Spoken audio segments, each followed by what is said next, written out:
আজকে আমরা সূরা দোহা থেকে কথা শুনবো। সূরাতুদ দোহা, আওয়াজ করে বলেন তো সূরাটার নাম কি? এবার আমরা শুনবো এই সূরার একটা ব্যাকগ্রাউন্ড আছে, কোন প্রেক্ষাপটে এই সূরা নাজিল হলো। আল্লাহ রাসূল সাল্লাল্লাহু আলাইহি ওয়াসাল্লামকে আল্লাহ বললেন, ইয়া আইয়ুহার রাসূলু বাল্লিগ মা উনজিলা ইলাইক, নবী কোরআনে যা নাজিল করেছি সব আপনি পৌঁছে দিন, কিছু গোপন রাখা যাবে না। এই কোরআনের কোনো কিছু বিশ্বনবী গোপন রেখেছে? সবাই বলেন না কেন, গোপন রেখেছে নাকি সব প্রচার করে দিয়েছে? সব প্রচার করে দিয়েছে।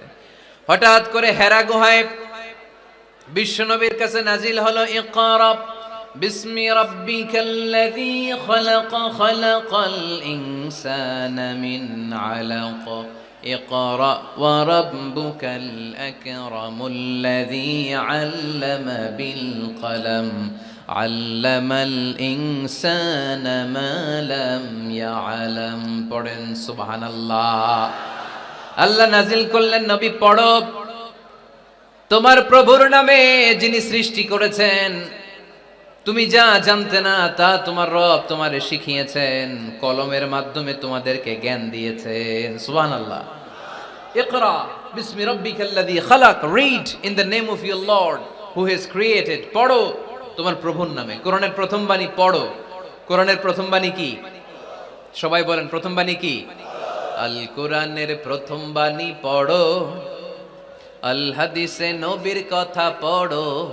আল কোরআনের প্রথম বাণী পড়ো, আল হাদিসে নবীর কথা পড়ো। পড়ে পড়ে শেখো, শিখে শিখে তুমি তোমার নিজের জীবন গড়ো। সুবহানাল্লাহ। পড়ে পড়ে পড়ে নিজের জীবন গড়তে হবে। নাজিল হলো ইকরা বিসমি রাব্বিকাল্লাযী খালাক, যা নাজিল হলো নবী প্রচার করে দিলেন। এরপরে আরেক সূরা নাজিল হলো, ইয়া আইয়ুহাল মুযাম্মিল কুমিল লাইলা ইল্লা কালিলা, বিশ্বনবী প্রচার করে দিলেন। এরপরে নাজিল হলো, ইয়া আইয়ুহাল মুদ্দাসসির কুম ফাআনজির, বিশ্বনবী প্রচার করে দিলেন। যাই প্রচার নাজিল হয় তাই তিনি প্রচার করে দেন, যাই নাজিল হয় তাই তিনি প্রচার করে দেন। এরকম চলতে থাকলো কিছুদিন, কিন্তু হঠাৎ করে আর কোনো কোরআনের আয়াত নাজিল হয় না, ওহী আসা বন্ধ হয়ে গেল। ফলে নবীও নতুন কোনো কথা মক্কার লোকদেরকে শোনাতে পারে না।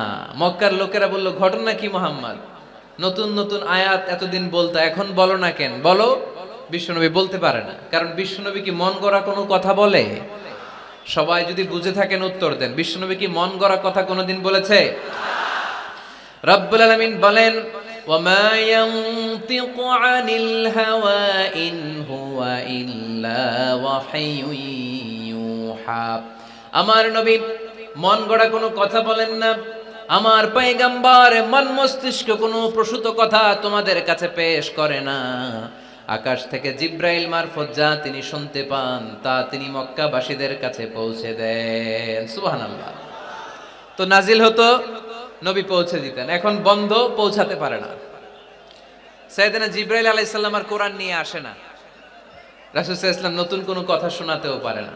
মক্কার লোকেরা হাসাহাসি শুরু করলো, হাততালি দিতে শুরু করলো, মুহাম্মদ তোমার আল্লাহ তোমারে বর্জন করেছে, তোমার আল্লাহ তোমারে ভুলে গেছে।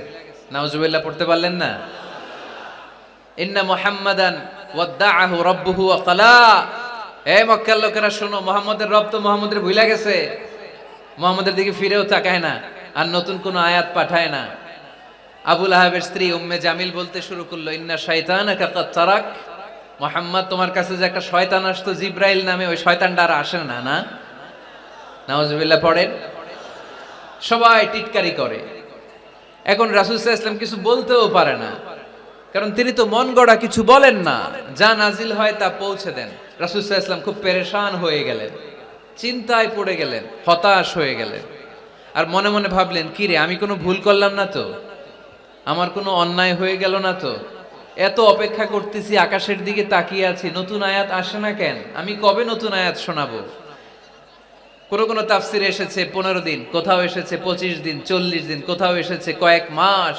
আল্লাহ রাসূল সাল্লাল্লাহু আলাইহি ওয়াসাল্লামের কাছে কোরআনের আয়াত নাজিল করাকে বন্ধ রেখেছিল কে? নাজিল হয় না, তিনি কোরআনের আয়াত শোনাতেও পারেন না।